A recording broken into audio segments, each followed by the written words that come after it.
যারা কাছে আছে তারা থাক, তারা তো পারে না জানিতে, তাদের চেয়ে তুমি আছো কাছে আমার হৃদয়খানিতে।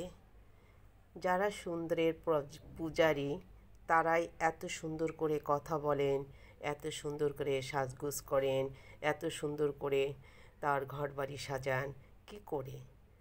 আর যারা সেই সুন্দরকে ভালোবেসেও না পাওয়ার বঞ্চনা নিয়ে বেঁচে থাকে, তাদের কণ্ঠ সুন্দর হয় না, তারা সুন্দরকে প্রাধান্য দিতে পারে না, তারা সুন্দর দিয়ে হৃদয়কে তার কোনো কিছুই সাজাতে পারে না। আমি এই পদ্মাগুলো দেখা মাত্রই আমার মন যে কত খুশি হয়েছিল তা আমি কাউকে বুঝিয়ে বলতে পারবো না। কারণ দেখা যায় যে স্মৃতি জীবন সামনে দাঁড়িয়ে যে উজ্জ্বল অতীতের কথা স্মরণ করে উৎফুল্ল হয়ে উঠতে পারে, সে সত্যিই ভাগ্যবান। এই যে পদ্মাগুলো দেখছেন, এগুলো আমার স্মৃতি জড়িত। আমার জীবনের প্রথম সংসার জীবনে ঢুকে আমি এই পদ্মা করেছিলাম।